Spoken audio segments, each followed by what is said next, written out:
Muy buenos días para todos y para todos los que nos acompañan en la mañana de hoy, a las personas que tenemos conectadas a través del streaming en Zoom. Les vamos a pedir que nos regalen 5 minuticos para terminar de completar el aforo de nuestro auditorio, que nuestros invitados presenciales están saludándose a esta hora de la mañana. Entonces, en breves instantes daremos inicio a la programación académica del día de hoy. Muchísimas gracias.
Muy buenos días para todas y para todos. Iniciamos este tercer día del Congreso Internacional de Salud Pública en su 13ª versión, Educación en el campo de la salud. No queremos iniciar el día sin antes mencionar que hoy, 25 de agosto, estamos conmemorando y celebrando también el Día Nacional del Saludista, en un homenaje a todas las personas que han trabajado por la salud pública y la educación como un bien común. Hace 36 años tuvimos ese estruendo de violencia en donde Héctor Abad Gómez perdió la vida. Entonces celebremos y conmemoremos todos juntos hoy, 25 de agosto, este día tan importante. Entonces los invitamos a que llenen sus redes sociales de este mensaje para que todas las personas conozcan este día y podamos enaltecer la noble labor del saludista. Hoy vamos a tener una jornada muy especial precisamente por la conmemoración de este día. En la mañana vamos a vivir unas conferencias y unos conversatorios que hacen parte de la programación académica de nuestro Congreso. Este último día ya disfrútenlo completico porque se nos acabó. Y en la tarde vamos a tener la celebración de este clásico día con una conferencia especial del doctor Hiram Arroyo a las 2 de la tarde en este auditorio. Y los invitamos también para que se queden con nosotros en un concierto espectacular que vamos a tener en la plazoleta. Ya vieron el montaje que estamos haciendo para que celebremos juntos los 60 años de nuestra facultad con la banda sinfónica de la Universidad de Antioquia bajo la dirección del maestro Fernando Pavón, una oda por la vida, 6 décadas de salud pública. Vamos a agradecerle a nuestros patrocinadores, ustedes saben que es muy importante. Esta actividad, si bien está liderada por la Facultad Nacional de Salud Pública, no sería posible sin el apoyo de muchas organizaciones y de muchas instituciones que se unieron para que esto fuera una realidad. A la Asociación Colombiana de Salud Pública, a la Asociación de Egresados de la Facultad Nacional de Salud Pública de la Universidad de Antioquia, la Banda Sinfónica de la Universidad de Antioquia, Coprudea, el Consorcio Interamericano de Universidades y Centros de Formación, la emisora cultural de la Universidad de Antioquia, Sistema de Radio Educativa, la Facultad de Artes de la Universidad de Antioquia, la Facultad de Ciencias Biosociales y Escuela Graduada de Salud Pública, Recinto de Ciencias Médicas de la Universidad de Puerto Rico, la Fundación Universidad de Antioquia, ICETEX, el Ministerio de Educación Nacional, el Ministerio de Salud y Protección Social, la OPS-OMS, la Red Colombiana de Educación para la Salud, la Red Iberoamericana de Universidades Promotoras de la Salud, Tostado Susanita, UDA Arroba, UDA TV, la Unión Internacional por la Promoción de la Salud y la Educación, la Universidad de los Andes, Universidad del Cauca, UNESCO, Salud Global y Educación, la Vicerrectoría de Extensión de la Universidad de Antioquia y la Vicerrectoría de Investigación de la Universidad de Antioquia. Vamos a saludar de forma muy especial a nuestros participantes que se encuentran en el Zoom. Muchas gracias por haber estado con nosotros estos 3 días. Los enlaces para que se conecten a las conferencias y los conversatorios que siguen los encuentran en su correo y también están invitados a que nos acompañen en el Día Nacional del Saludista, que tendrá transmisión vía Facebook, y el concierto de la banda sinfónica que tendremos a través de nuestro canal de YouTube. Iniciaremos entonces con la primera conferencia de esta mañana, titulada Reimaginar la educación en el campo de la salud, una conversación crítica. La doctora Deana Leahy, quien nos acompaña desde Australia como ponente central, tiene un recorrido académico e investigativo en educación para la salud que le ha permitido liderar diferentes procesos, ser coautora de una serie de libros sobre educación para la salud y ser invitada como miembro del Comité Científico Internacional de la nueva Cátedra UNESCO de Salud y Educación Mundial. Recibámosla con un fuerte aplauso que llegue hasta Australia a nuestra conferencista principal.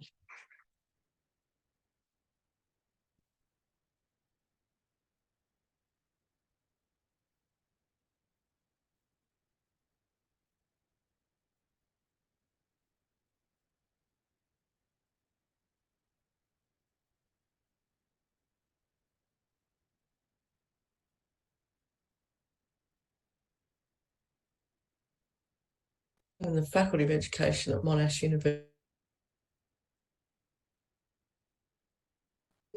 Today I'm talking about reimagining health education, a critical conversation.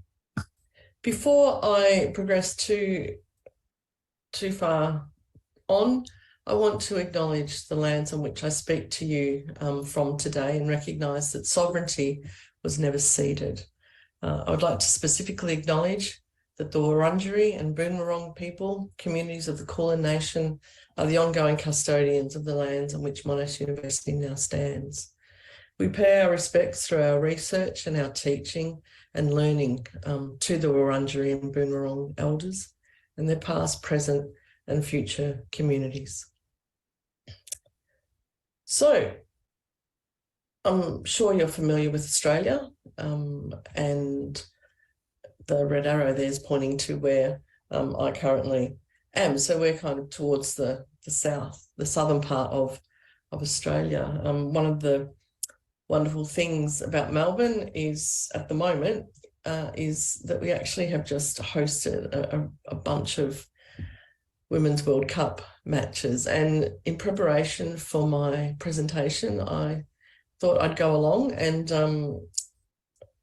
do an ethnographic study of Colombian people. And so here I am at the football ground, sitting with the Colombian cheer squad, and there's a little photo of me there. That's from TV, and that's when a Colombian fan had tipped a beer down my back to celebrate the goal. And what a fabulous win you had. And you know, it was about 28,000 people in the stadium, and I think about 26,000 must have been Colombian, because it was quite the night. It was deafening and so wonderful to see the team go forward. And I hope that Colombia do very well until they play Australia, and then clearly I'm going to go for Australia there. So stay tuned for that. So as I said, thanks so much for the invitation to present today. And I'll be talking about two interrelated things. One is critical health education as an emerging field of studies.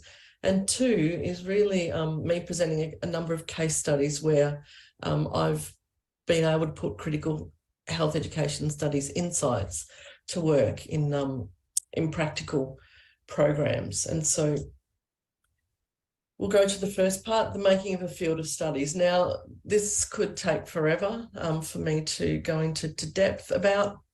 I'm not going to take forever. I'm just going to do a very quick walk through the field of critical health education studies, knowing that you'll be able to, if you're interested, read more about critical health education studies in a number of publications. So defining what a field of studies is tricky business.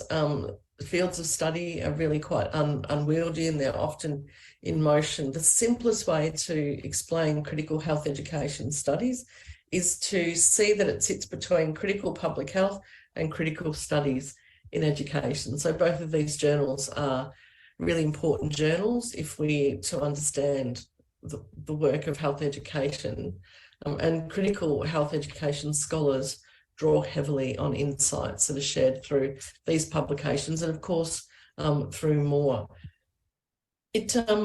The field of studies is an interdisciplinary one. Like, there are anthropologists, sociologists, cultural theorists involved in the critical health education scholarship. And you know, we also need to look to other fields, for example, because of the health education connects with a whole range of other fields. So you have to look across sexuality studies, for example. You have to look across youth and childhood studies, family studies, and so on. And it's a huge field once you start expanding the possibilities for reading and for thinking. So critical health education studies, you know, when I started university in 1989, and health education, you know, we're in the middle of health education and health promotion kind of undergoing a fairly significant critical turn. And the history of the new public health kind of documents the sorts of ways in which health promotion and public health responded to that critical turn. and we saw some of that critical turn in versions of health education. But if we just fast forward to the present, I want to just draw your attention to this call for new frames for understanding.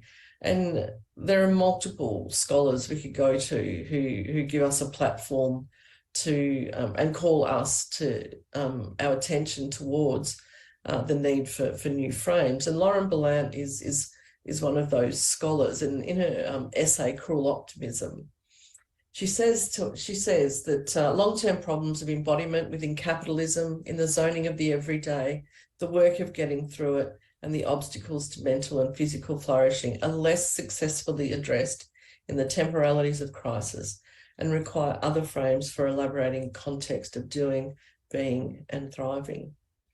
And I think, the world having just gone through COVID and still dealing with COVID, I can't help but think that Ballant's words there are more significant than ever. And so if we think about what that means for health education, effectively she's calling us to and showing us that we need new frames for health education.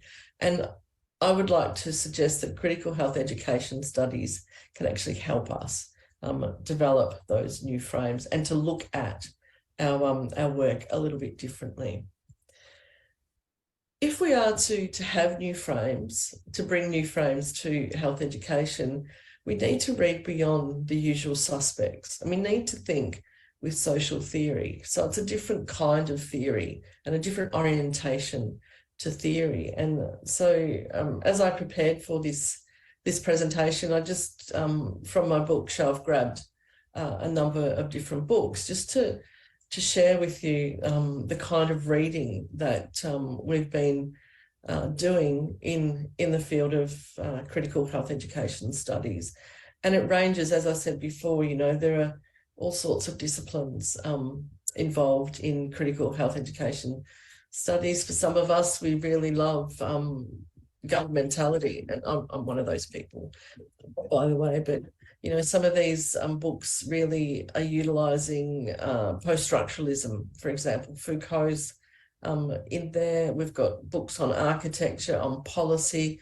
We've got books on the morality of health. You see Jonathan Metzl's book down to the bottom left of the screen, and so on. And so they're just a few of the books that have shaped and continue to shape our thinking in critical health education studies.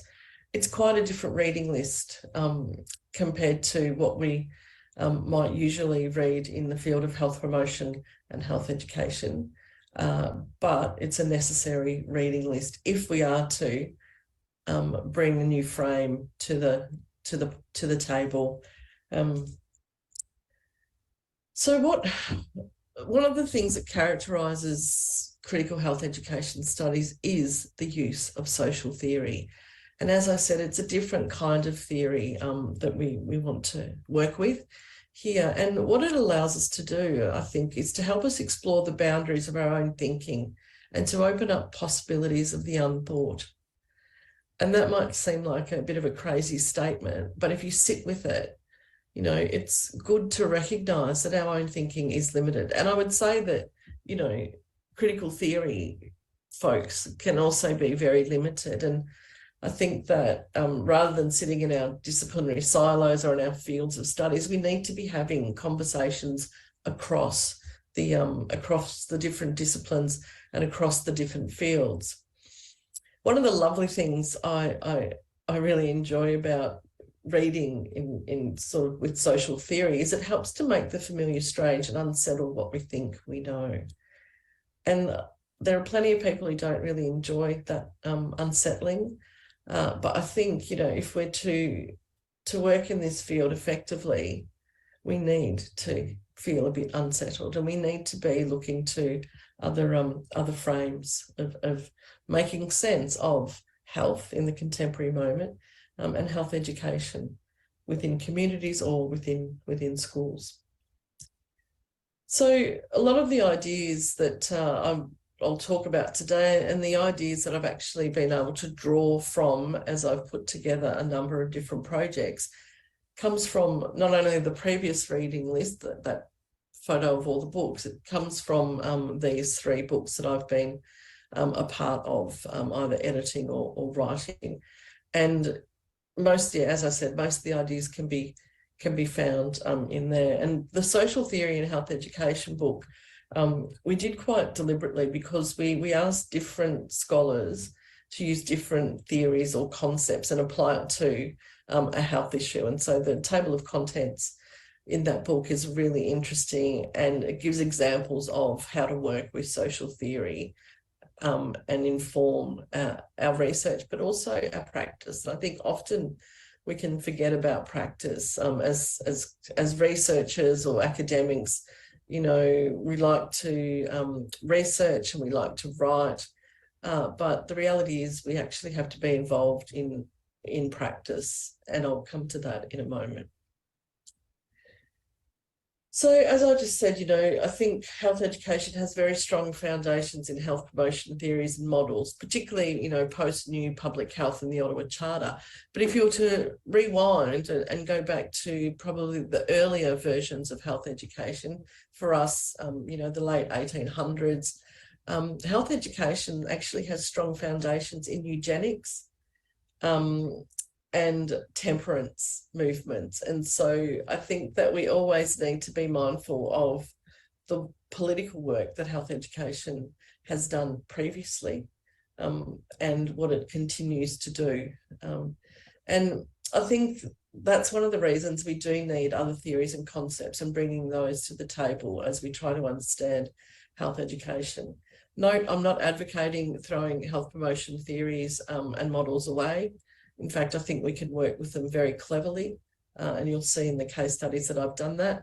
But also that we need just other frames of reference. And so we need to be thinking with health promotion theories and models, but we also need to be thinking with social theory, and to help us actually forge together new versions of health education.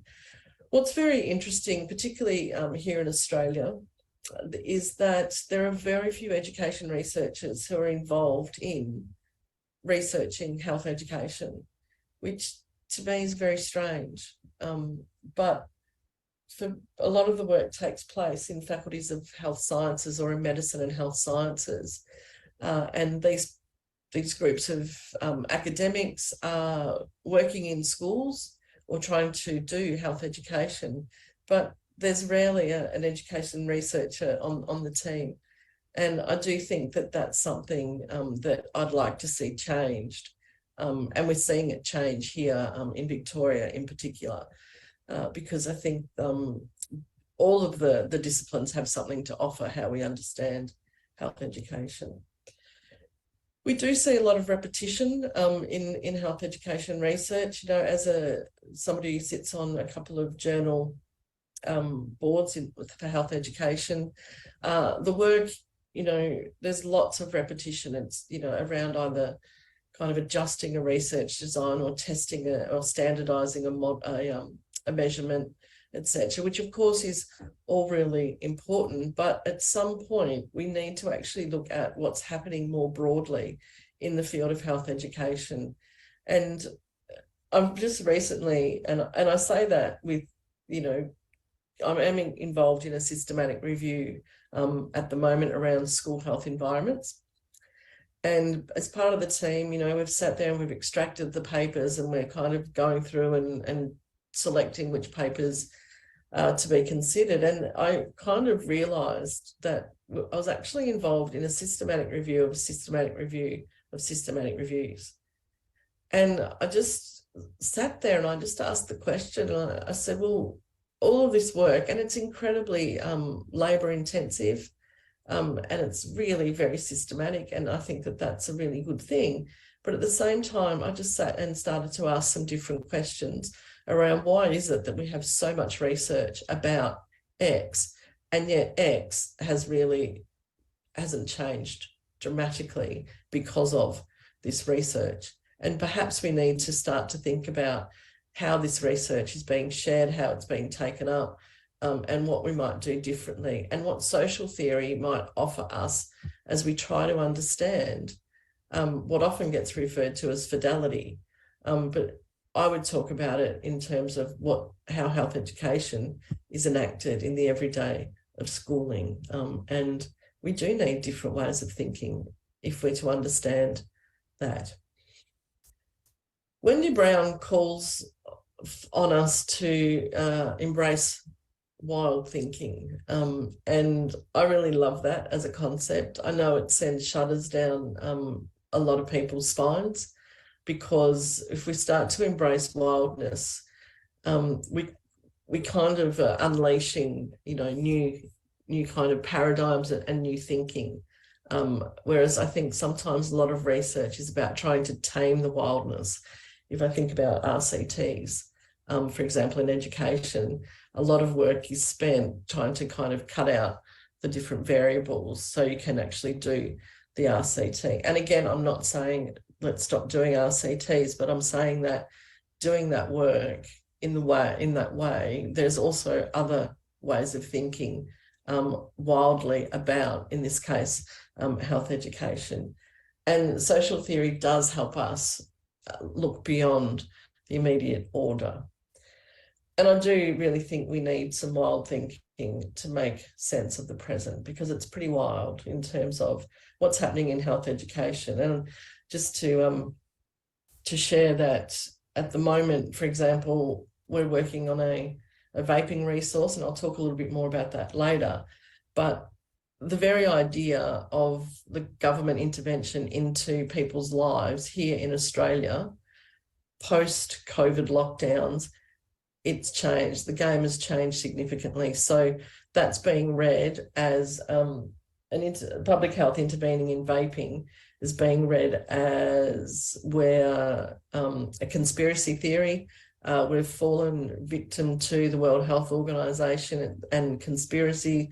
It's quite funnily, it's a threat to people's constitutional rights. Now, where in Australia we don't have the same Bill of Rights that the US has, and yet that's being used to kind of speak back to any form of state intervention. And trying to understand that, we do need new frames, because it's really quite complex, and we can't just dismiss it as silly people.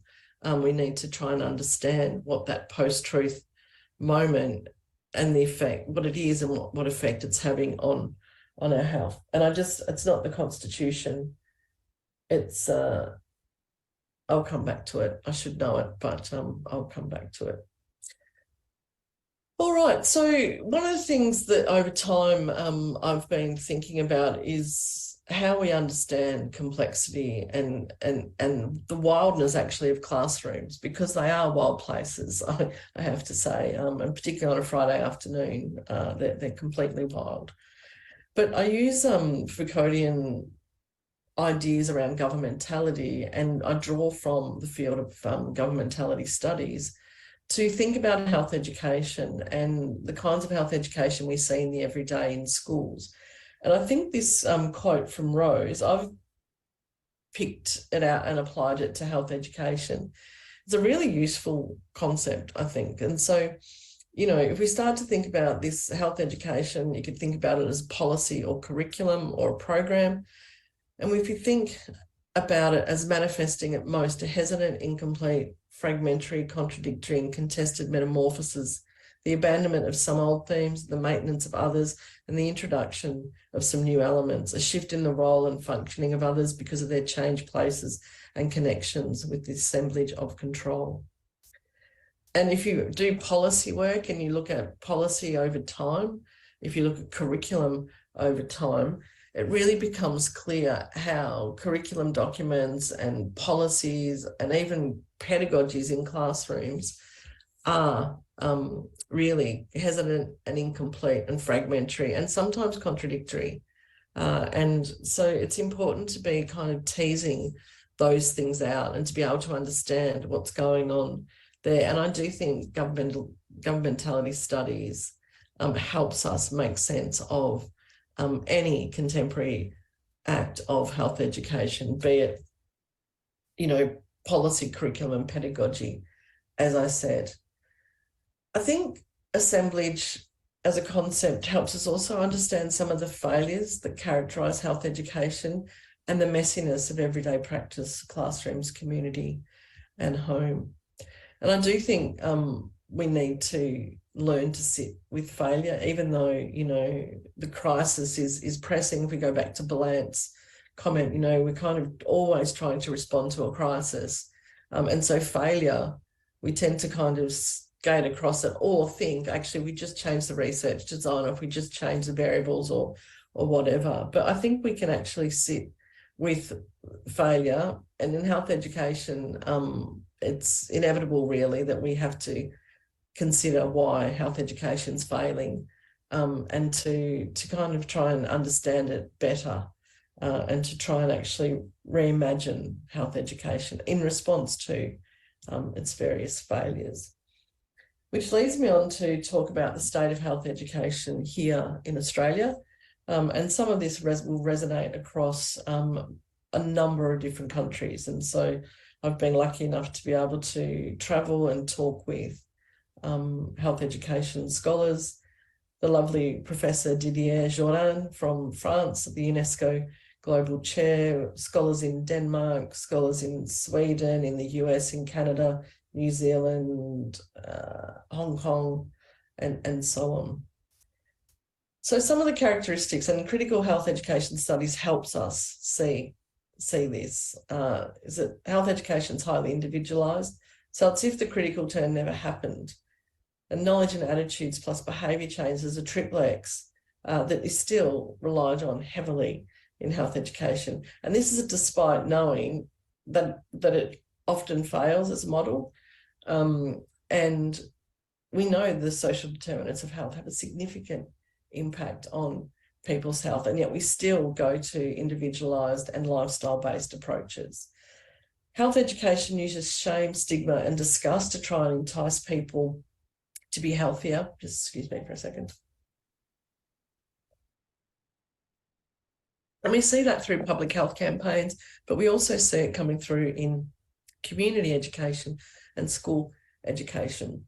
And those affects, which we refer to them as, are powerful in shaping how we understand ourselves and others. So if you think about, bodies and what kinds of bodies are okay and what other bodies need to be shamed. So that's just one example of that. I'm going to cough, so I just have to pause. Right, I'm back. Sorry about that.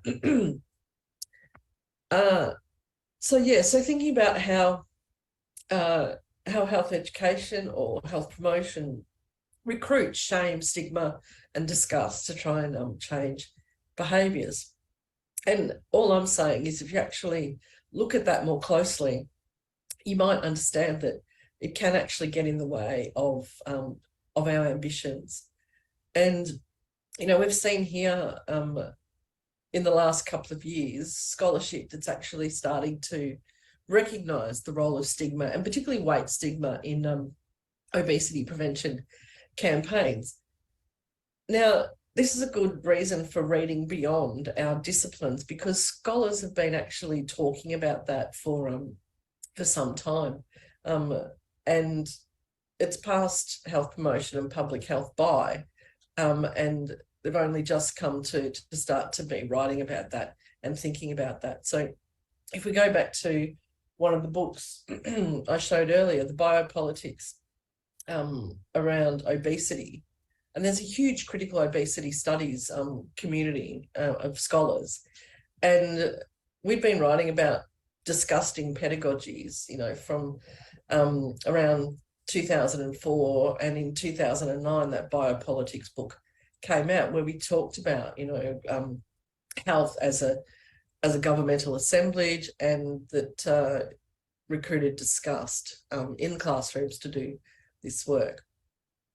We know that teachers are not adequately prepared to teach health education, and I would say that that's an issue I'm working in the Pacific, and that's an issue that's been identified there.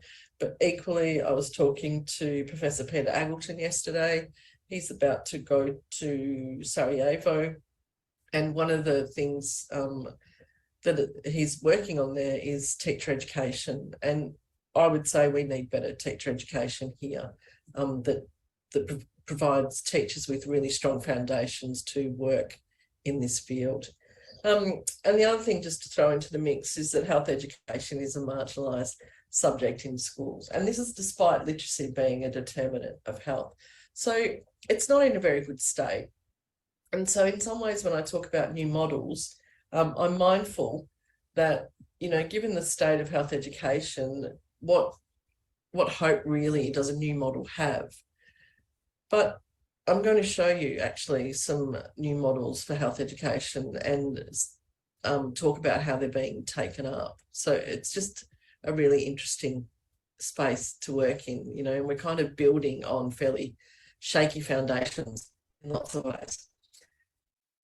What do I mean about new models? Well, I think, we need a group of interdisciplinary scholars who are interested in health education brought together to think about health education as a practice. And critical health education scholars need to be part of that. I think we get a bit of a bad rap for just doing critique. And, in some ways, it's like what we would say shooting fish in a barrel when you realise just the limits and the constraints of school health education. But I actually think more critical health education scholars need to be part of contributing to new models. And I'm not telling anyone in public health you have to invite critical health education scholars. I think critical health education scholars need to be part of the conversation and actually step up to be at the table and have those conversations. I think we need to seriously think about risk and how we use risk in health education. And often when I look at health education as it's done in schools, it's almost death education. It's like, all of these practices will make you'll die eventually because of them or sooner. And so it becomes quite a negative risk messages. And we know that scare tactics and those really issues, the risks that young people are engaging with, they kind of switch off to those messages. So how can we actually focus on health education and take more of a strengths-based? Health education is more than giving people information. So we need to be thinking about it as a study of health, not just health education, which is about here's some information, go and change your behaviour. Let's open it up. Let's actually encourage young people and the community to understand health. And we want people to be able to critically examine, analyse and synthesise. So higher order health literacy is there. We do need to be interdisciplinary and we need creativity as well, because we're living in an increasingly complex world and creativity is going to be our friend, I think, as we move forward. And we need to be thinking about community engagement and empowerment. All right, so let me start to present a couple of case studies, and I'm going to go through them. There are a couple of videos in there to watch and they're quite useful, I think, in highlighting the different case studies. So I want to share with you a community-engaged health education model. It's kids co-designing healthy places, and you can see the website below, but if you were to search kids co-designing healthy places, you would find it. Now, Vic Health, which is our statewide organisation responsible for health promotion in Victoria, set up a local government partnership where it worked closely with councils to develop a model where young people could become more involved in leading healthier communities. There were two foundation modules. One's Connecting the Dots, which is a big systems map project. And the second was Kids Co-Designing Healthy Places. And that's the project I was involved in. And the partnership aims to create community environments where children and young people aged 0 to 25 would be supported to become physically active, feel socially connected, and eat well. And already you can see the shift in focus from the individualized kind of behavior change to a focus on environment. So how the social and physical environments impact health. And to me, this is a really nice platform for critical health education. So we designed a model to help councils engage with kids. So thinking about primary school age kids, 5 or 6 to 12 years of age. And it was a digital toolkit. So we actually weren't going out to schools running this, but this was being run by councils and or schools in partnership. So the first phase was kids learning about healthy places. Then kids went and audited their everyday places. So they did some community research. And then we involved them in a co-design workshop where they came up with solutions for creating healthy places. So how do kids learn about healthy places? We did an animation, and there's lots to say about that, but I don't have time. I do want to play it.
So that,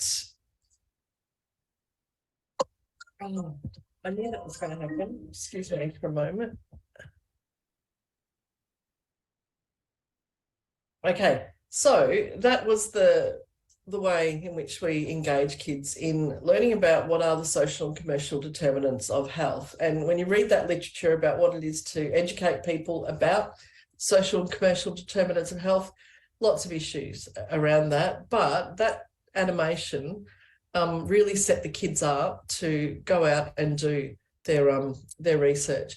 We had to strengthen their literacies because, you know, if we want to make the familiar strange, well, that animation actually helped make the familiar strange. So people were going out into the community looking differently at the things that influence health. And we particularly focused on the physical and social environment because clearly physical and social environments are key determinants of health. The social's a little tricky because it's really about feeling, it's a bit more obscure, but kids really did respond to it. We also provided a bunch of resources for teachers to use if they were to embed this program in their curriculum. Phase 2 was kids auditing their everyday places. So we wanted kids to become little community health researchers and collect data. And so the origins were really drawing on participatory approaches, which came out of the critical moment, but also citizen science, which is kind of taking off within public health now. We provided a range of options kids could do, or councils could ask kids to do, and then they selected how they wanted to collect the data. So here's some examples of the ways in which councils collected data. In Shepparton, in the Greater Shepparton region, that was a magazine with a whole range of questions around healthy places in that Greater Shepparton region. We've had a student out to the east of Victoria actually do a park audit, and she goes through and lists all the issues in the local parks. She talks about, one park needs a lot of work up there in the left-hand corner there, and then public toilets came up for her, but they came up quite a lot actually with the data. And then finally, some kids actually did a mapping exercise using Google Maps and highlighting issues there. This has gone across 13 local councils in Victoria, and another 30 are signing up for this particular project. Here's some other examples of data where kids have just taken photos using, clearly we've got access to digital cameras, and they've gone around and taken photos to highlight how supportive or not their environment, local environment is.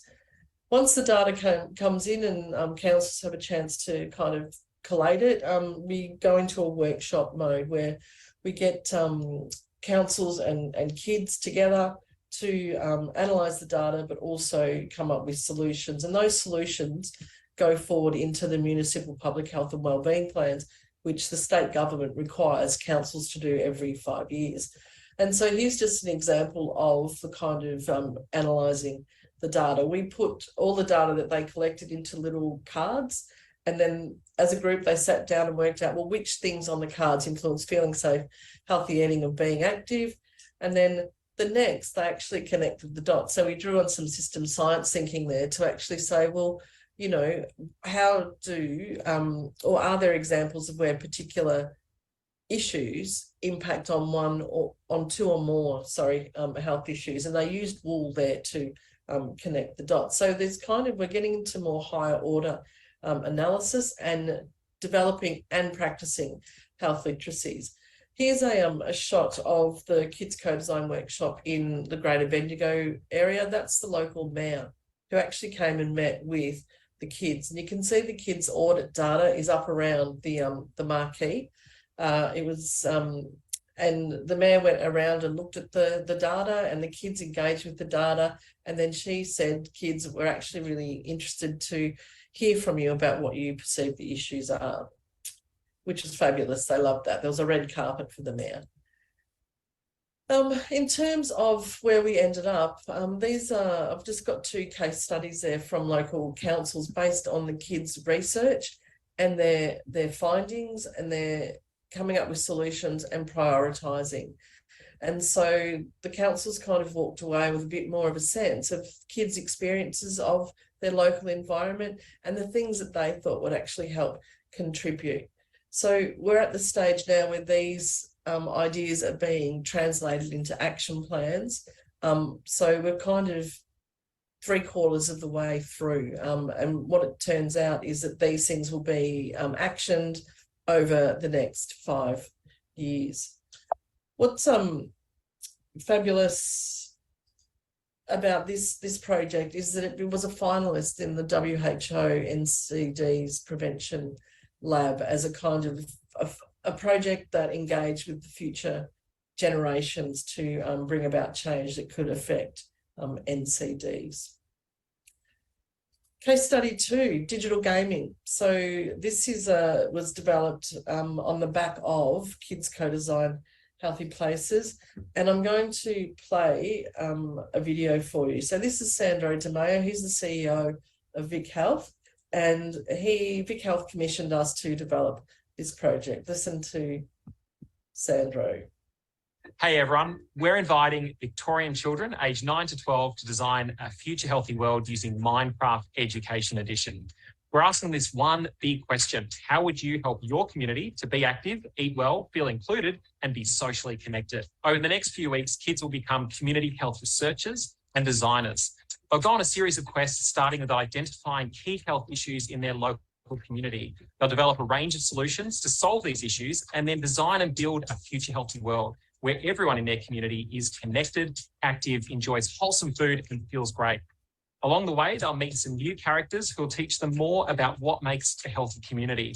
And best of all, we'll showcase their innovative ideas on our website and share them with our stakeholders and key decision makers so they can be implemented in communities right across Victoria. Everything you need to help your kids prepare for this mission is available on this website.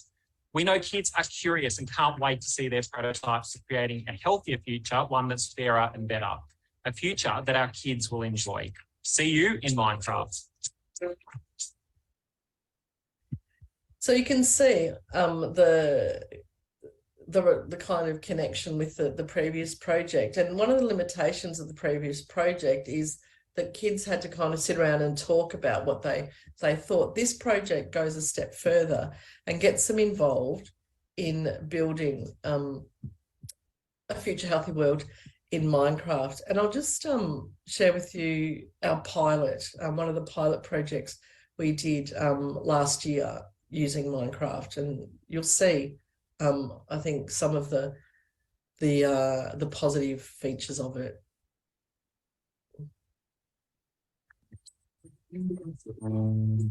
Youth-led ideas and solutions to challenges are so important because the students today are adults in the future. Students find Minecraft really fun to use. There's so many engaging parts of it. The Minecraft challenge is really fun. I have lots of fun playing in it while we're also learning at the same time. Kids Building Future Healthy is a project that really evolved out of the need to provide an opportunity for primary age kids to engage with learning about health. So we've been exploring that through Minecraft, through looking at the social factors and physical factors that can really make an environment conducive to have positive health outcomes. Minecraft definitely sparks a lot of creativity in the classroom, because to be able to work in a group in the one world and feed off each other's ideas to build something together, the kids just can't get enough of it. My group identified that a pool and a park and a fruit shop would be a good idea because people might like to swim, but there's not many pools, and the park is good to exercise too. And the fruit shop is good so you can eat well.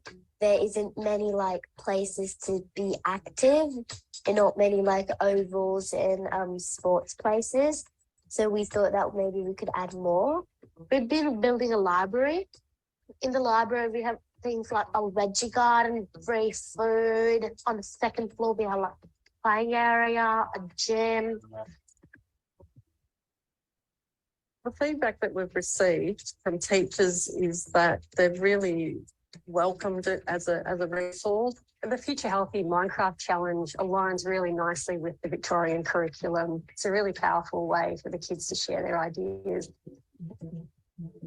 I think if we're going to come up with better solutions, we need to hear from kids. We get different perspectives from kids as we open up these conversations. I definitely recommend the Future Healthy Minecraft Challenge. The number one thing in teaching is to engage students, and Minecraft is a really good way to do that.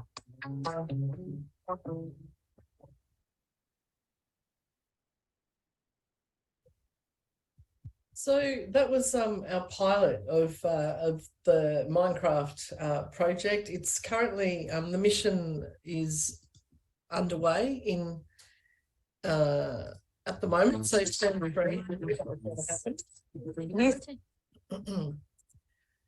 one of the great things about Minecraft, there's many good things, is that whatever the kids build, you can actually go into the community with an iPad if you've got access to them and use Adobe Aero to superimpose the build into the area. So if kids have built a really fabulous park with lots of wonderful equipment, you can take the Aero, Adobe Aero, go into the park and hold it up, and through augmented reality, you can actually see what that looks like in the park. So really interesting. As I said, this is currently being rolled out across Victoria. So we've got around 60 schools involved in the project, and we have a platform for them to present their findings at Make a Difference Day for the Catholic education sector. They'll invite kids along to present their builds, and then we'll be inviting kids along to Vic Health, but also engaging them with that Victorian local government partnership, which I talked about earlier. So they're two projects that have lots of overlap, but this is a very different way to engage kids in building healthy futures. I just want to show you a very quick clip of what kids can do. Now, this is Austin. He's in grade 6, or he was in grade 6. And the challenge here was to build a future healthy food world. So the food world had to be sustainable, healthy, and fair. And I'll show you just a couple of seconds of this build. Hi, my name is Austin. I'm 12 years old, and this is my food sustainable Minecraft world. I live in Berwick, which is in the city of Casey. Did you know that where I live, less than 1 in 10 people eat enough vegetables each day, and only 4 in 10 eat enough fruit? A big part of this is because where I live, 1 in 4 people can't afford healthy food. This is worse than many other parts of Melbourne. So in my food sustainable world, I want to help the people that live around me. I'm going to show you how. But first, we need to grab some apples and my composting container.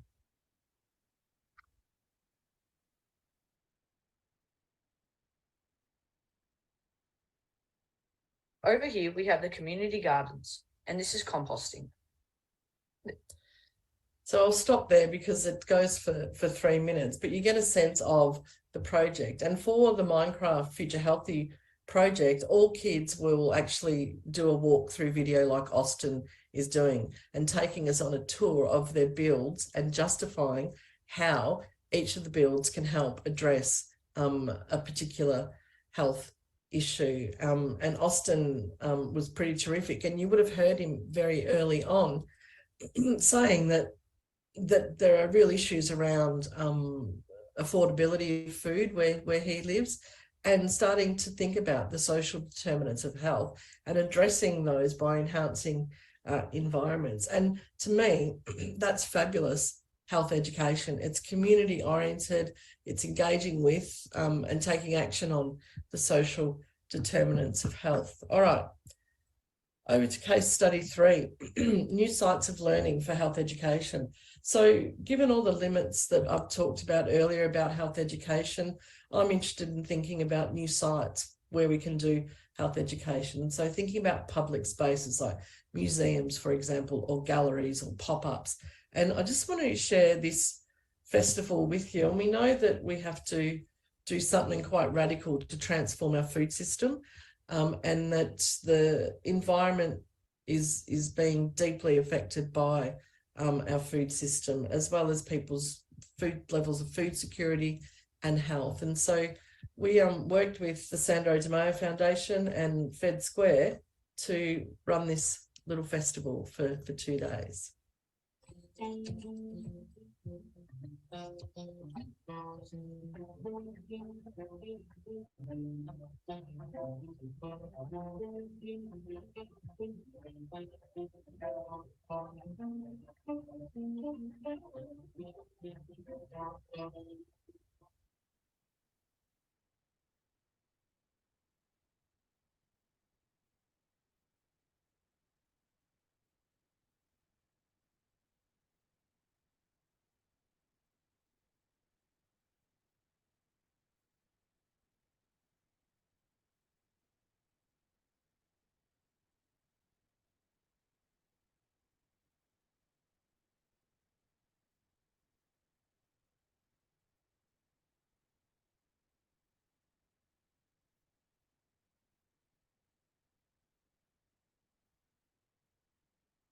So that's, you can see there, I don't want to play it again.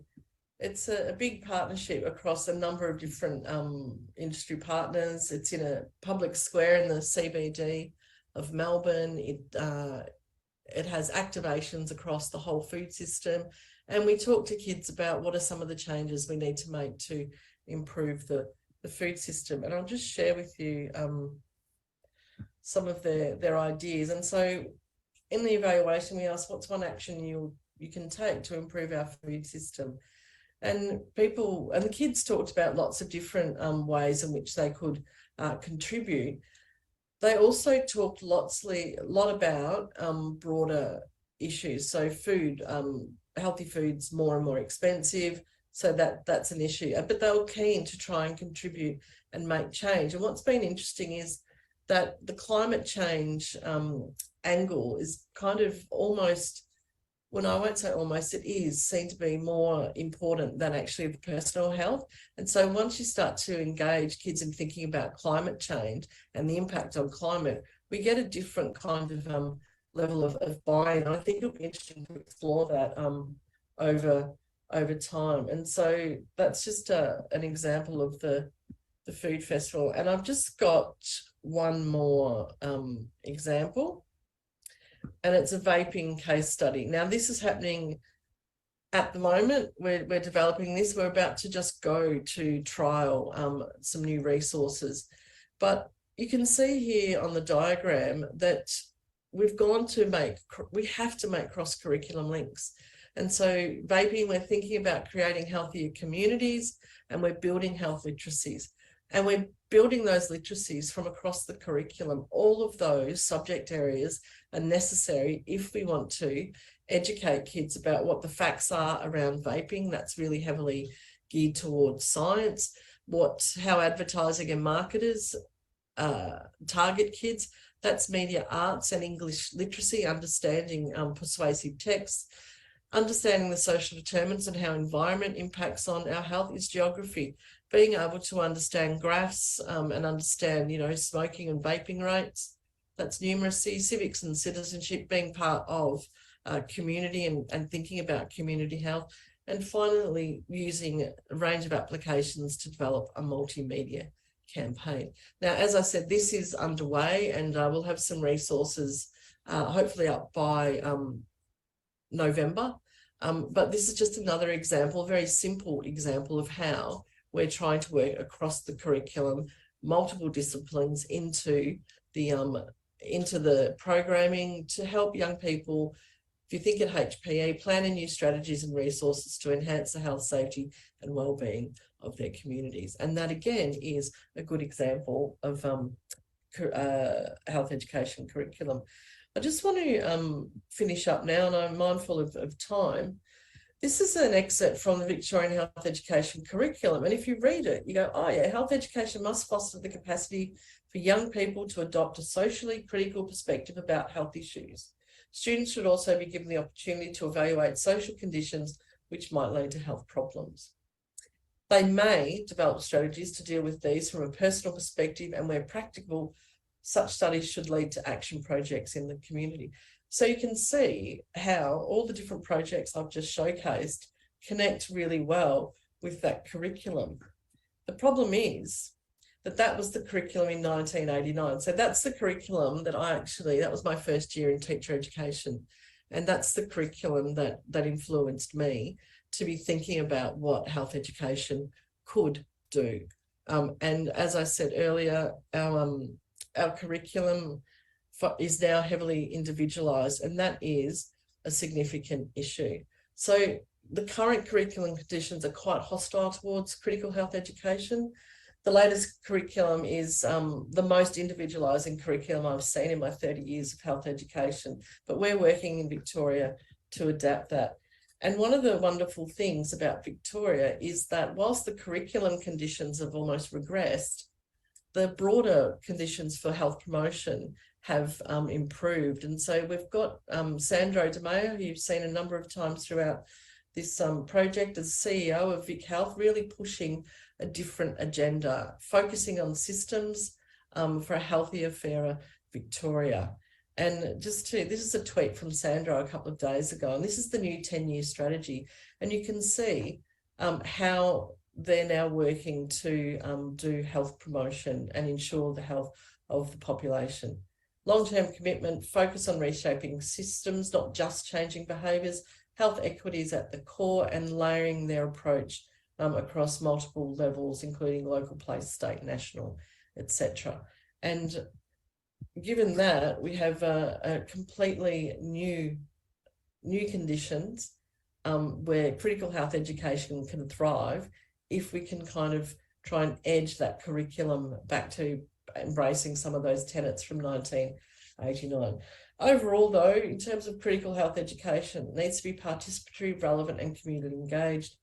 You want to engage kids or young people or adults in identifying the issue. So we've seen this turn to participatory and co-design.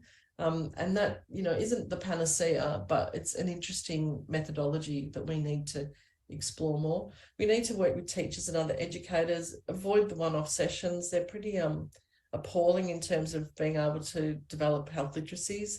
We need more extensive programs, try to avoid death education and adopt a strengths-based approach.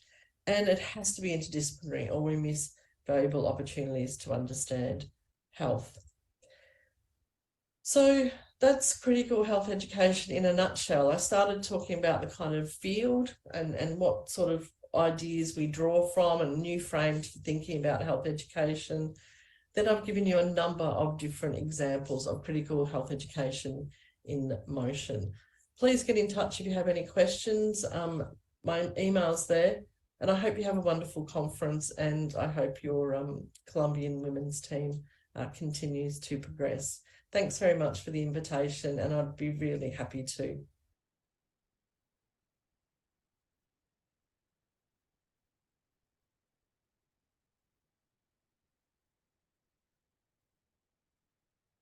Tuvimos entonces a la doctora Leahy desde Australia. Esperamos que hayan disfrutado mucho esta conferencia. Ya sabemos qué pasó con nuestro equipo de fútbol.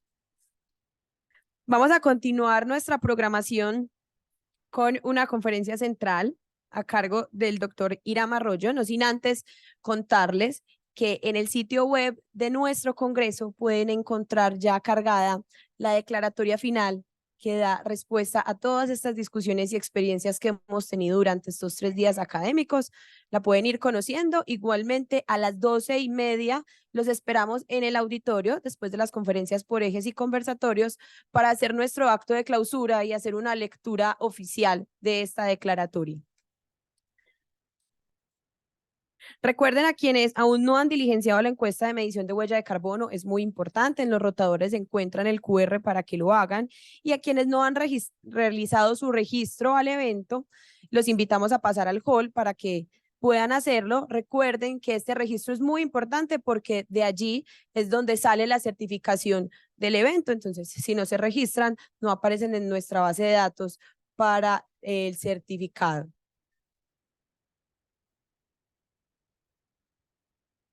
Ahora sí, le vamos a dar la bienvenida al doctor Hiram Arroyo.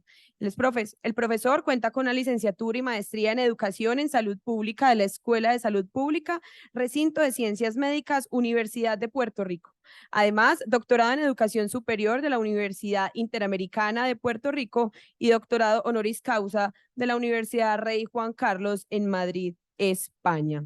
Además, el profesor Hiram es el coordinador del consorcio y sabemos que muchas personas del consorcio están aquí acompañándonos en estas jornadas, así que recibámoslo con un fuerte aplauso.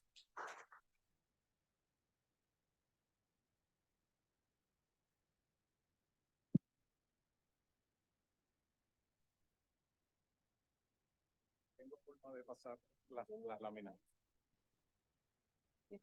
Voy a tener ahí agüita también. Sí, bueno, no, es para echar poquito. Yo me voy a mover por la sala con el micrófono. Igual la cámara de allí. Ya fue. Muy buenos días. Gracias por la presentación. Muy buenos días a todas y todos. Un placer para mí estar en esta sesión de esta mañana.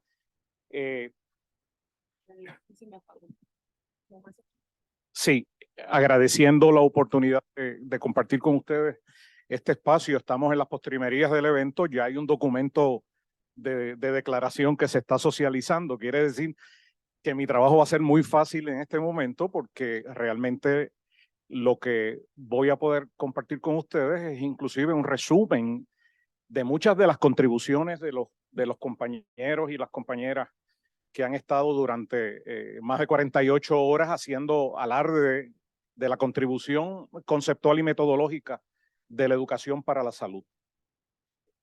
No se escucha ahora. Así es que me corresponde a mí compartir con ustedes algunas experiencias que hemos venido teniendo en el campo de la educación para la salud en nuestra región de América Latina y a nivel global. Yo creo que esta presentación mía está absolutamente sesgada. Esta es una presentación que eleva a la educación para la salud de manera celebratoria, aún con todos los elementos críticos que se han estado ventilando a través de estas últimas 48 horas con relación a nuestro campo profesional. Ciertamente sí tenemos evidencia de cantidad de avances en nuestro ámbito y eso es de celebrar. Obviamente, como apunta en pantalla, ¿verdad? Es un gran regocijo que en el marco de una Conferencia Nacional de Salud Pública se eleve a rango de prioridad la temática de la educación para la salud. Lo hemos celebrado, le hemos manifestado al doctor Peñaranda el regocijo por parte de todo el colectivo de las redes vinculadas a la educación para la salud de nuestra región, justamente por este hecho. Lo otro es que hay un planteamiento, ¿verdad?, sobre la mesa y es en el sentido del reconocimiento o la subestimación que a través de la historia se ha dado, o a través de los últimos años se ha dado al campo de la educación para la salud. Yo pienso que hemos estado en ventaja en el marco de este congreso en el sentido de que prácticamente todas las presentaciones han matizado en los elementos de avance, en los elementos positivos de este ámbito profesional. Lo otro es apuntar a que el desarrollo histórico institucional de la educación para la salud en la región de América Latina lo podemos ubicar a partir de la década del 40 con la existencia de programas académicos de formación profesional, aparte de las estructuras propiamente de educación para la salud que en la mayoría de nuestros países se han gestado durante todos estos años. ¿Qué fue primero, la gallina o el huevo? Miren, la educación para la salud está presente desde prácticamente las décadas previas, siempre ha estado en el discurso teórico, técnico de la salud pública. Es el arte y la ciencia de promover la salud, prevenir la enfermedad, prolongar la vida a través de los esfuerzos de la comunidad. Y en ese quehacer, ¿verdad?, utilizando esta definición de Winslow, en este quehacer siempre la educación para la salud ha tenido un sitial extraordinario. Hay un liderazgo institucional global de la educación para la salud latinoamericana y este es otro elemento sesgado, el que estoy planteando. Pero en la mayoría de los encuentros hemos estado siempre conversando de la aportación de América Latina a todo este quehacer discursivo y a la praxis de la educación para la salud y la promoción de la salud a nivel global. Hemos tenido unos problemas de naturaleza estructural y de documentación. Es decir, a lo mejor hemos entrado en unos posicionamientos de subestimación del trabajo que hemos realizado y no hemos documentado todo nuestro quehacer. Pero si hacemos balance, ¿verdad?, de nuestra contribución en el campo de la educación para la salud, podríamos decir de que históricamente hemos asumido un rol de liderazgo muy fuerte, con muchos rostros y voces, ¿verdad?, a través de muchas de las décadas. Y entonces, en ese sentido, hay una contribución que es claramente manifiesta por América Latina. En el contexto propiamente de trabajo en redes, en el ámbito de la educación para la salud, también hemos tenido pues un rol protagónico en toda esa gestión.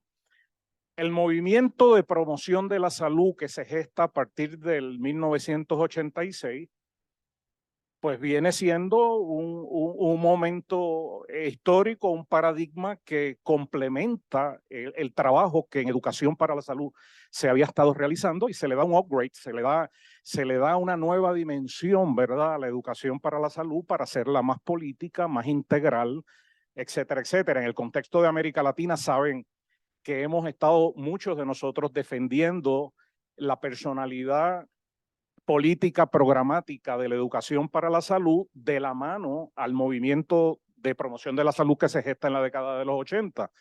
Es decir, algunos de nuestros países sí suprimieron muchas políticas y estructuras de educación para la salud cuando se inicia el movimiento de promoción de la salud. En otros países no entramos en esa toma de decisiones, sino que mantuvimos ambos frentes de manera paralela.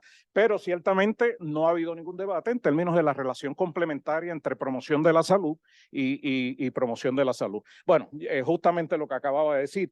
Y lo otro es que hay una experiencia que es diferenciada post pandemia en términos de que hay que seguir caracterizando cuál es el estado de situación de la educación para la salud en este momento. Post pandemia hay una revisión que se tiene que hacer en muchas de las políticas nacionales. Hay una experiencia de insatisfacción por muchos de nosotros en términos de la poca valoración o la baja valoración que se le adjudicó en el manejo de la pandemia al ámbito de la educación para la salud. Se referían a educación para la salud en términos del quehacer intervencionista ante la pandemia, pero nunca se referían a la educación para la salud como campo disciplinar, como ámbito de intervención. Y entonces, pues son unos cuestionamientos que nos hacemos porque un poco planteamos de que han ocurrido 80 años de este movimiento y este quehacer en nuestra región y valdría la pena ya como que entender de que no deberíamos tener problemas de falta de comprensión, de falta de valorización de las acciones de promoción de la salud y educación para la salud en nuestra región. Bueno, hay un inventario de abordajes conceptuales de la educación para la salud que hemos venido rezando desde el inicio de este evento, ¿verdad? No tendríamos necesariamente que hablar de una situación de falta de entendimiento de la educación para la salud. Hay muchas propuestas en este sentido. Fíjense que la perspectiva global de la educación para la salud, pues, es la que tienen en pantalla en sus inicios, siempre focalizando en la responsabilidad individual en los asuntos de salud. Y obviamente esta definición es del 69, no se había oficializado el movimiento de promoción de la salud y no se había elevado todo nuestro quehacer profesional desde esta óptica estructural, política, ¿verdad? Que un poco ha defendido la promoción de la salud. No nos podemos detener en todas estas definiciones, pero que vean que en ese recorrido conceptual de la educación para la salud, pues hay muchos rostros y voces. A lo mejor podemos pensar de que es una experiencia polisémica con relación a lo que es la educación para la salud. Eso puede ser. Otros podríamos pensar que sencillamente son miradas, ¿verdad? De perspectivas y contextos diferenciados de lo que es promoción de la salud. Al avanzar los años vemos que hay ese cambio en nomenclatura, hay, ¿verdad?, unas propuestas de mayor integración de los componentes estructurales, de los determinantes sociales de la salud, en ese quehacer interpretativo de lo que es la educación para la salud. Y entonces nos movemos de esa defensa que en un momento dado se tuvo con relación a la responsabilidad individual en los asuntos de salud, a una responsabilidad más social en los asuntos de salud y defender ese elemento de equilibrio. Bueno, estos son recorridos de las definiciones. Hay una perspectiva norteamericana que también tiene sus matices con relación a la educación para la salud. Yo solo estoy recreando algunos eventos y actores que tienen en pantalla. Desde mi punto de vista, la perspectiva norteamericana se ha mantenido bastante estable en términos de seguir adjudicando la responsabilidad individual en los asuntos de salud. Se sigue focalizando en el bienestar, se sigue focalizando en los estilos de vida y la mayoría de las definiciones apuntan a ese sentido. Hay entidades norteamericanas, académicas y profesionales, que mantienen vivo un observatorio para reevaluar lo que es el marco definitorio, conceptual y metodológico de lo que es la educación para la salud y publican un documento técnico cada 5 años para presentar esas propuestas diferenciadas de lo que es educación para la salud. Bueno, los trabajos de Lawrence Green, etcétera, etcétera, pues ya en su marco de definiciones ven que empieza a haber una evolución en la nomenclatura de lo que es la educación para la salud, y estos son pues distintos tipos de definiciones que nosotros hemos estado expuestos en nuestros currículos de nuestros programas y que citamos con muchísima frecuencia.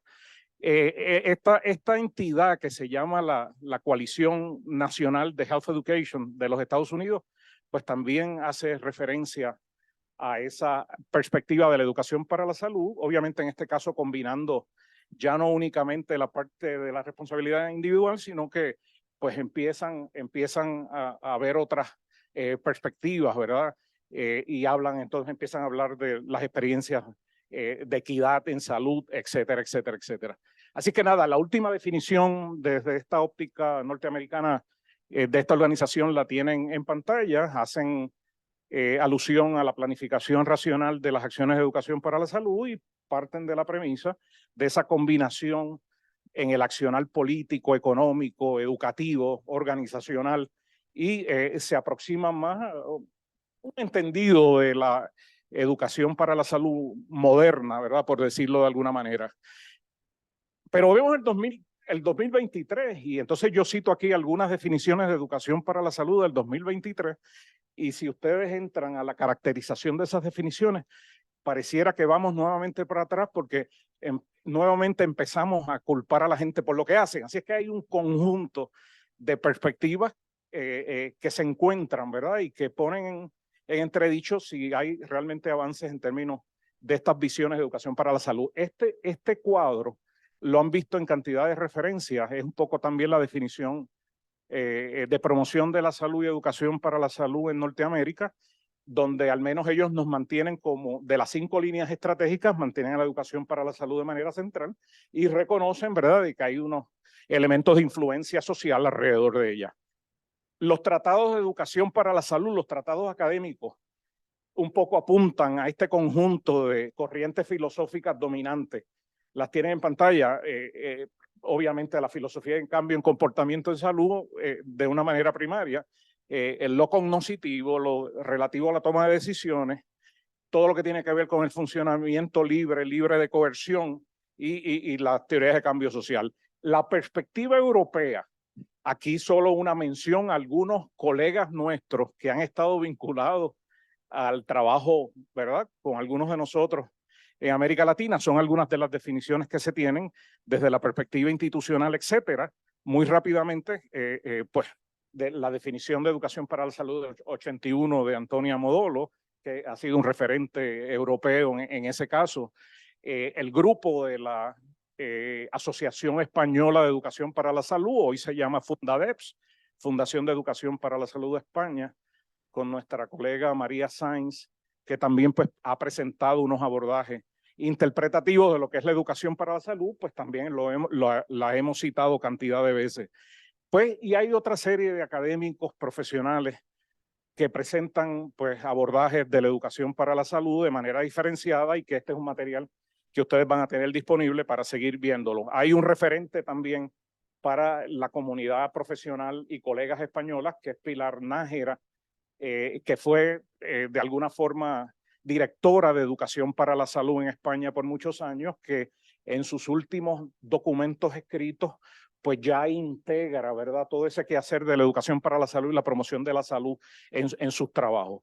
Y tenemos también todo un grupo de colegas españoles que han focalizado en el tema ya más de promoción de la salud escolar, que es justamente el tema que acaba de concluir en la conferencia previa.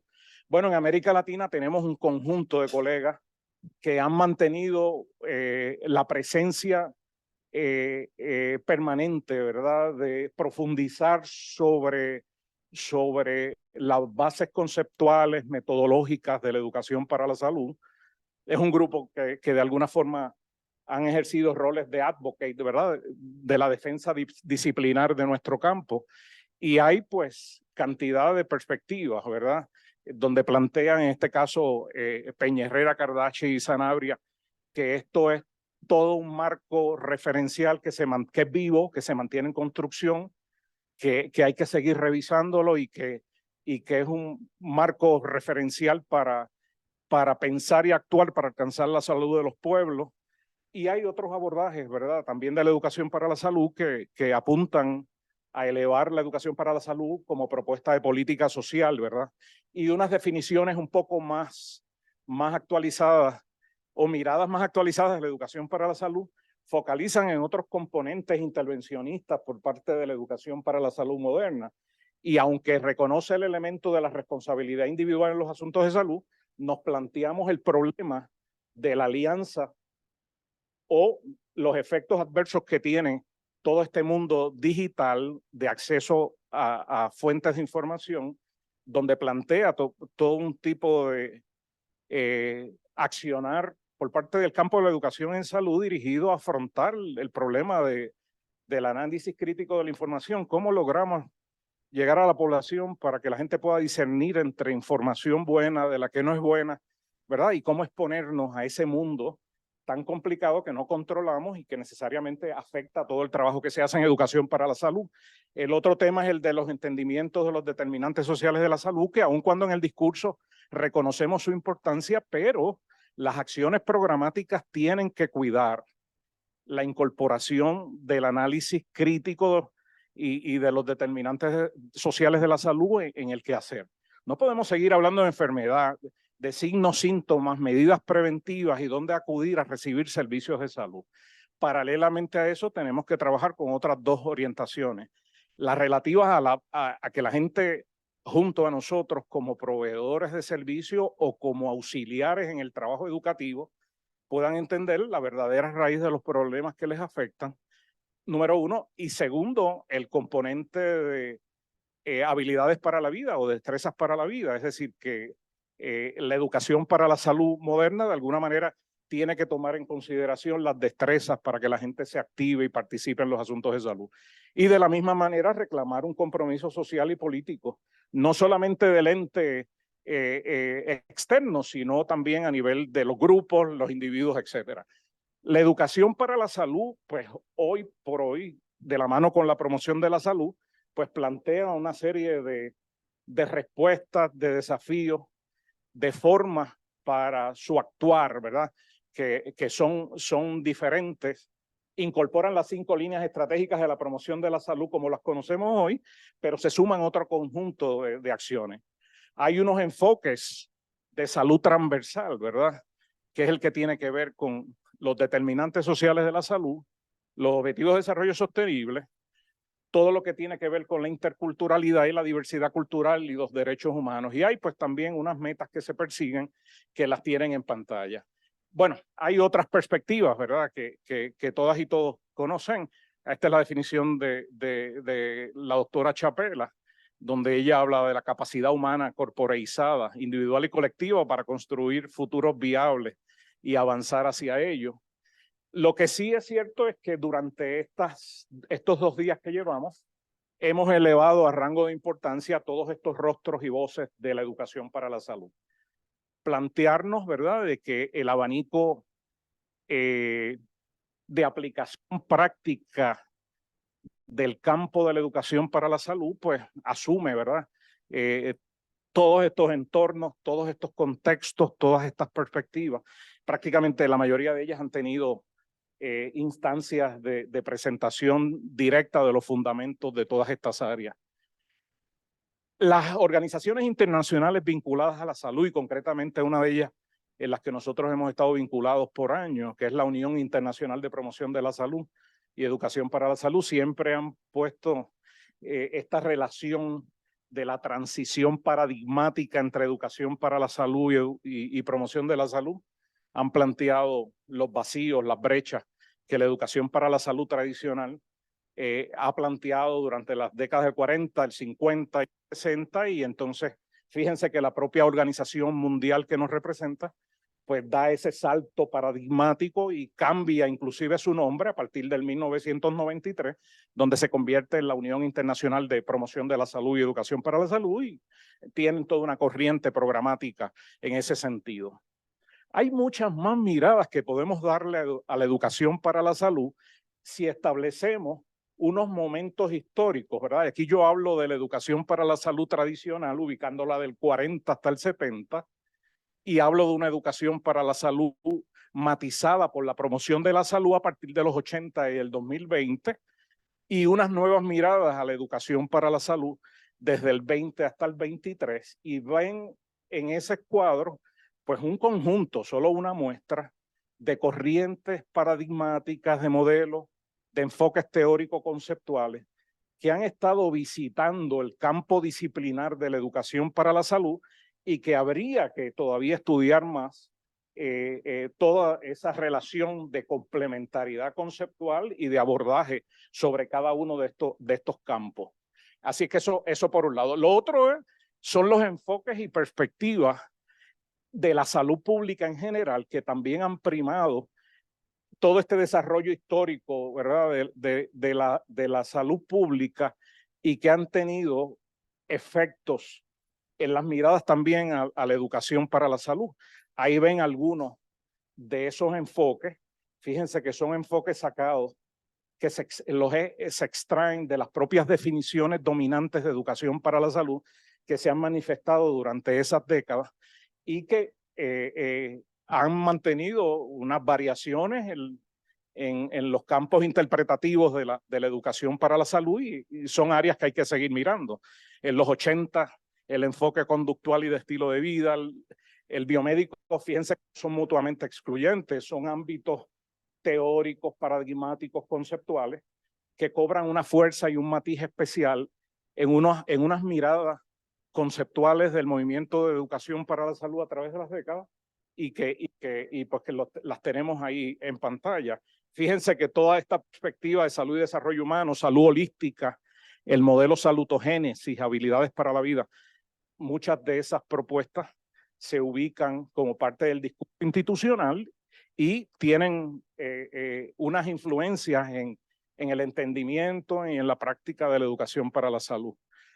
Hay las miradas del 2000, ¿verdad? Y las miradas más cercanas, con el One Health, con el buen vivir. Bueno, ahí las tienen en pantalla. Bueno, aquí en estos últimos meses y años, ¿verdad? La salud planetaria, y así sucesivamente. Quiere decir que estamos hablando de que es una educación para la salud sazonada con muchísimas perspectivas conceptuales y metodológicas. Críticas a la educación en salud, miles que se recrean en la mayoría de los documentos teóricos conceptuales que nosotros trabajamos y nos exponemos a ellos, ¿verdad? Hay dilemas vinculados a la teoría y la práctica. Hay planteamientos, la mayoría de las presentaciones de estos días han aflorado todos estos elementos críticos. Dominio de la concepción positivista y biomédica. Énfasis en la prevención y tratamiento de enfermedades todavía con muchísima fuerza. Prima la responsabilidad individual en los asuntos de salud. Blame the victim, ¿verdad? Seguir culpando a la víctima por lo que hacen. El énfasis en cambio en comportamiento en salud.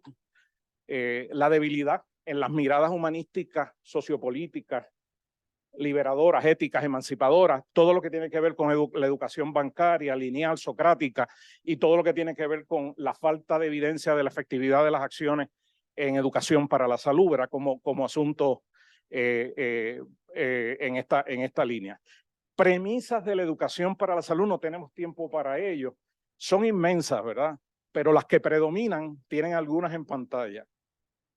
Responsabilidad individual en los asuntos de salud. Educación para la salud basada en el ciclo de vida, desde el nacimiento hasta la muerte. Obviamente hay otras perspectivas que entonces ya afloran, no solo los elementos de naturaleza biológica o de comportamiento, sino que toman en consideración pues otros elementos que tienen, ¿verdad?, en pantalla, y que responden más a cuestiones con las cuales nosotros más compartimos y más defendemos, que son todo lo relativo a la acción social, al apoderamiento, a todo lo que tiene que ver con la abogacía en salud, etcétera, etcétera, etcétera. También hay unos supuestos de la planificación en educación para la salud. Un poco la educación para la salud dominante ha estado bajo la estructura de modelos racionales de planificación, ¿verdad? Donde siempre históricamente se ha hablado de los famosos diagnósticos de salud de la comunidad. Ese concepto saben que el propio Lawrence Green lo abandonó y él habla ahora de análisis situacional, ¿verdad? Un poco un interés en que podamos empezar a abolir las conceptuaciones biomédicas, epidemiológicas y positivistas. Y entonces en ese sentido hay una agenda de planificación, unos supuestos de la planificación en educación para la salud, que lo tienen en pantalla, que yo creo que huelga ponernos a discutir cada uno de ellos, pero plantea unos elementos de principios fundamentales, ¿verdad? Unos que son de naturaleza gerencial y política, otros que son enteramente principios de cómo hacer las cosas de la mano de la gente. La promoción de la salud llegó y hay un maridaje, debería haber un maridaje perfecto entre educación para la salud y promoción de la salud. Ese movimiento de promoción de la salud que se ubica institucionalmente en la década de los 80, pues viene siendo precedido por unos eventos, ¿verdad?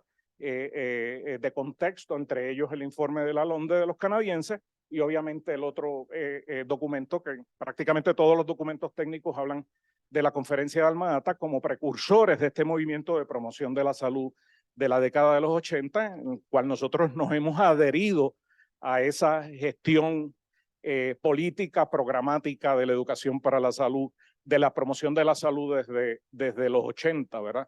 Esas son las definiciones. Hay cantidad de abordajes sobre la promoción de la salud. La promoción de la salud pues ha construido también un marco teórico conceptual, como a muchos académicos les gusta, donde hay unas orientaciones teóricas conceptuales que rezan los documentos y tratados técnicos, algunas de esas teorías. Es un marco operacional de las 5 líneas estratégicas, donde la educación para la salud figura como una de ellas, y donde algunos interpretaron que era una subestimación de nuestro trabajo, pero obviamente a este nivel ya hay que plantearlo como 5 líneas estratégicas de naturaleza complementaria. Se han mantenido de manera vigente desde la década del 80 hasta el presente. Lo que ha ocurrido es un cambio en nomenclaturas o áreas de énfasis a través de estos 37 años de recorrido de la promoción de la salud. En los inicios, la definición de educación para la salud en el documento de la Carta de Ottawa apuntaba a muchos de estos elementos que tienen en pantalla, ¿verdad?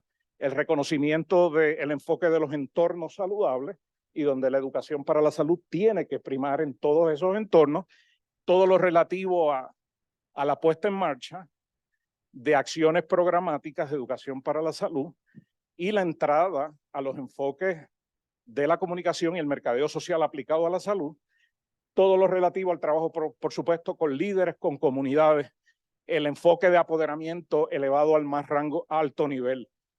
La OMS, de manera paralela, y en el contexto más de la promoción de la salud escolar, en el 93, presenta su propuesta o enfoque teórico-conceptual de habilidades para la vida, y las tienen en pantalla, todos y todas la conocemos.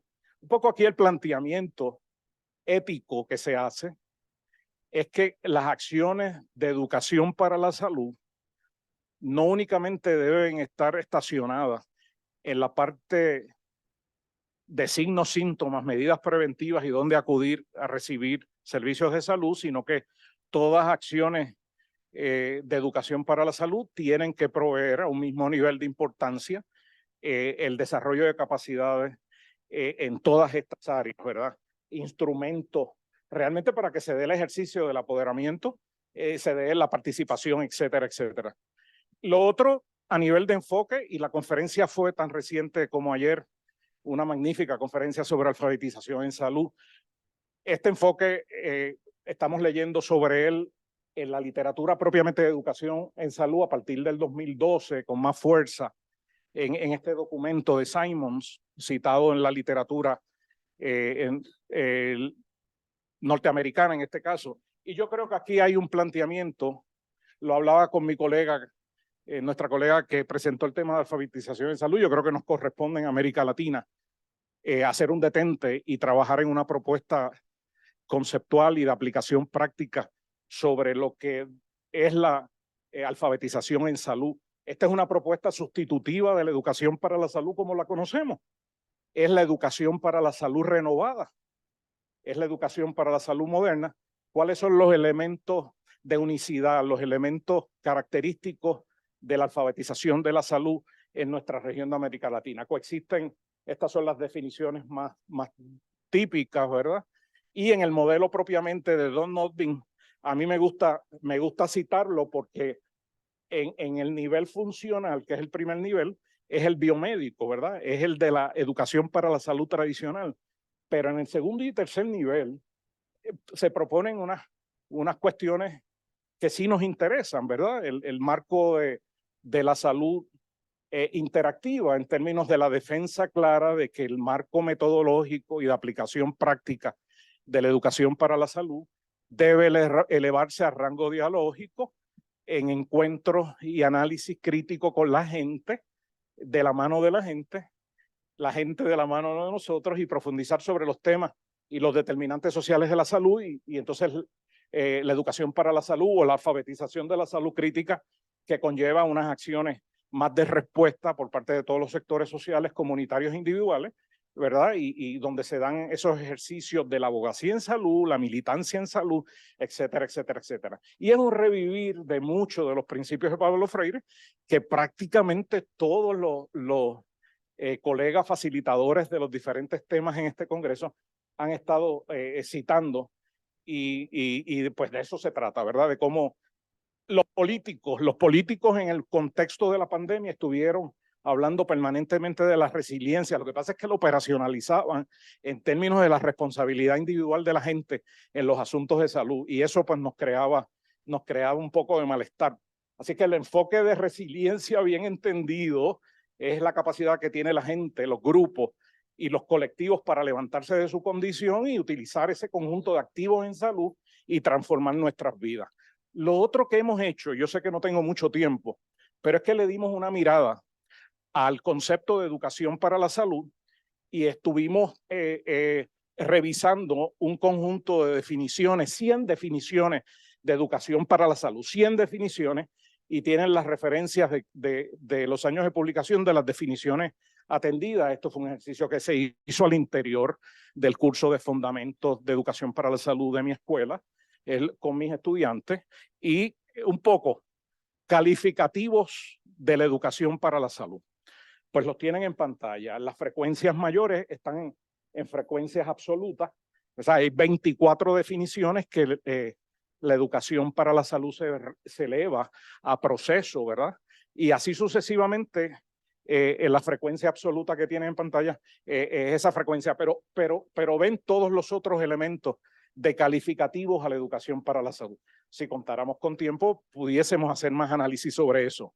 En términos de las características dominantes de la educación para la salud, pues las tienen en pantalla: actividad planificada, combinación de experiencias, intervenciones, oportunidades, adaptaciones y cambios voluntarios, basadas en teoría, proceso participativo conjunto, tiene un carácter emancipador de plantear la libertad personal, y así sucesivamente todo el conjunto de observaciones y caracterización de la educación para la salud. En términos de la finalidad de la educación para la salud, generar conocimiento, obviamente, todo lo que hemos estado hablando, promueve el campo de comportamiento en salud. Y hay unas orientaciones de salud dominante en las definiciones de educación para la salud, y las tienen en pantalla. 12 de las definiciones apuntaban a los estilos de vida saludables, salud como objetivo, calidad de vida, prevención, bienestar, factores de comportamiento, salud positiva, salud integral, habilidades para la vida, desarrollo humano, prácticamente todo ese conjunto de asuntos dominantes. Alcance de la educación para la salud, pues a nivel individual, comunitario, grupal, colectivo, ¿verdad? Esto es al interior del análisis de contenido de cada una de las definiciones vistas, así es que eso lo vemos. El concepto de los entornos al interior de las definiciones lo tienen en pantalla, ¿verdad? Y también aflora pues esa relación de educación para la salud y promoción de la salud, y ven que pues un poco es una estrategia, herramienta, instrumento de la promoción de la salud, movilización y participación comunitaria, es decir, empiezan a plantearse de manera clara mucho de ese marco estratégico de la promoción de la salud. Ya me plantearon, ¿verdad? Entonces, hay una relación de educación para la salud y los determinantes sociales de la salud en algunas de las definiciones. Esto lo seguimos compartiendo. Bueno, lo otro planteado para el grupo que no ha participado en las reuniones del Consorcio Interamericano de Universidades, un poco decir que en nuestra América Latina se ha dado una experiencia expansionista de ofertas académicas a nivel de pregrado y posgrado, con especialidad en educación para la salud y promoción de la salud, y muchas de esto ya se presentó en una de las primeras sesiones concurrentes, que sepan que en muchos de los países pues ya se cuentan con programas académicos de especialidad en nuestro ámbito de trabajo. Más críticas de la educación para la salud por ahí. Retos: reposicionar a la educación para la salud en el ámbito de la salud pública en general. Eso es una tarea presente y pendiente, ¿verdad? Otorgar mayor visibilidad al quehacer y al alcance de la educación para la salud. Revisar el marco conceptual y metodológico a la luz de la experiencia de la pandemia, esbozar un marco teórico conceptual decolonial de la educación para la salud, afinar los elementos de articulación y diferenciación teórica conceptual entre educación para la salud y promoción de la salud, seguir abogando por el refuerzo de las políticas y las estructuras de educación para la salud y promoción de la salud a nivel de nuestros países, incrementar las acciones de desarrollo. Bueno, hay una dimensión crítica de la educación para la salud, también fue el tema anterior, ¿verdad? Más estacionado en la salud escolar, pero un llamado a la utilización abierta y decidida de los enfoques de abogacía en salud, el activismo en salud, la acción social y la militancia. Bueno, también nos referimos al desarrollo de una conciencia crítica ciudadana, al desarrollo de las habilidades para la vida, al fomento del liderazgo, de las competencias políticas ciudadanas, a la organización y movilización comunitaria, a vinculación de todos los medios y sectores, ¿verdad? Y básicamente son recomendaciones en ese sentido. Yo no puedo terminar la presentación sin hacer, ¿verdad?, un reconocimiento a una cantidad de colegas profesionales que nos han acompañado en este quehacer de la educación para la salud a través de las décadas.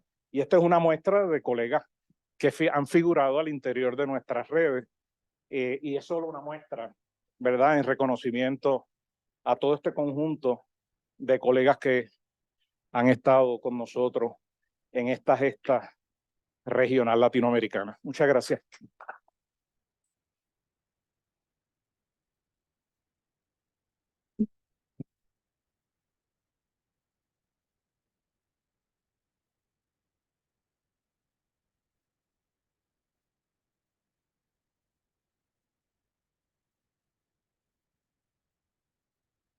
Muchas gracias al doctor Arroyo por esta presentación.